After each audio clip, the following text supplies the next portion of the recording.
Evening, folks. Everyday KT number 20. We're talking about work today. What is it that the kilt does for you when you're wearing a kilt at work? So, the biggest hurdle you're going to run into is, of course, getting buy-off from management. Huge pain. A lot of companies really don't want somebody in a kilt showing up at work. So, it's a hard sell. That's a fact. If you can, that's awesome. If you can't, well, you can always look at, dress code violations. We're in a day and age now where you can more or less wear whatever you want. You want to wear skirts, kilt, some kind of funky whatever. I heard about somebody getting their driver's license with horns on their head. And then you've always got, colanders on their head and all kinds of crazy stuff. So, if you really want to push the issue, you can, but keep in mind, you're taking your job into your hands.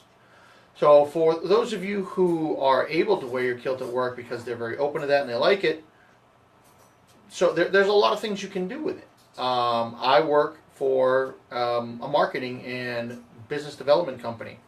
And just today, because I had a kilt on, I was running around Lowe's, and a guy says, "Hey, aren't you the guy with the marketing company?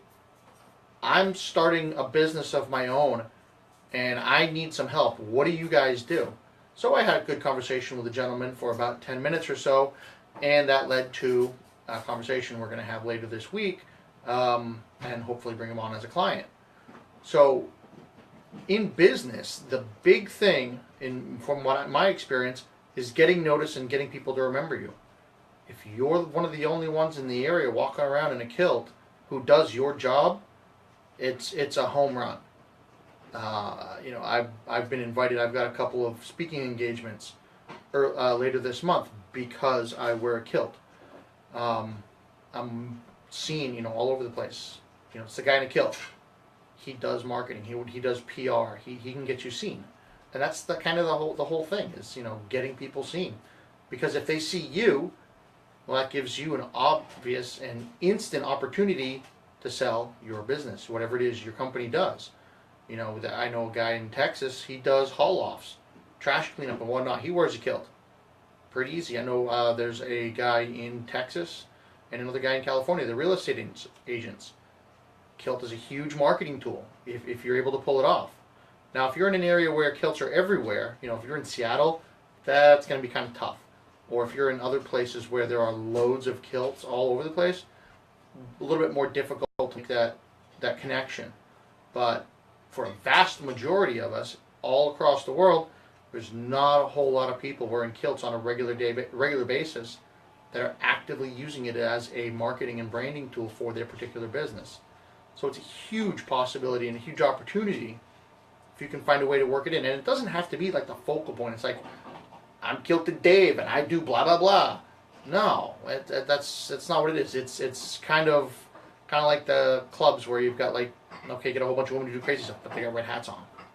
Okay, there's obvious visual recognition there, but it's not the focal point of your business. It's not the kilt. And oh, by the way, he also does whatever. You focus on your business. You're out there to make money. Focus on that. The kilt is the thing that breaks the ice, and it is the thing that helps get people's attention and keep it. If there's only one guy in a kilt in the area, pretty easy to recognize you. It's like, oh yeah, you're the kilt guy. I need to go talk to you about whatever. Somebody said you're into marketing and PR. Let's talk. And it's gotten a lot more traction lately, and it's getting some significant business revenue. So it's working for me.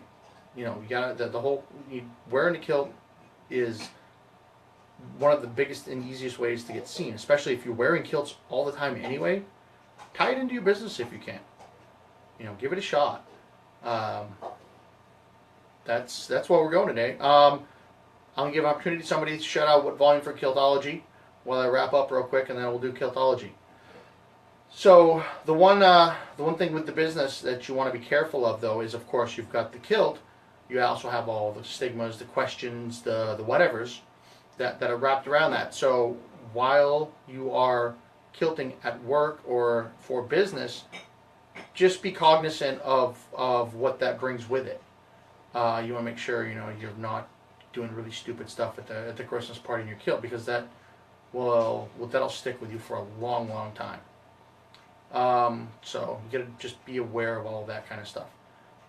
Don't have anybody who's popped up any ideas on kiltology.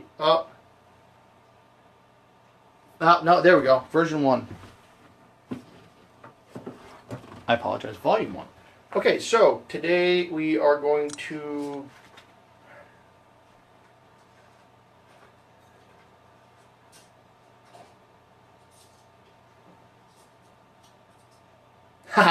so, talking about business, I also do IT work.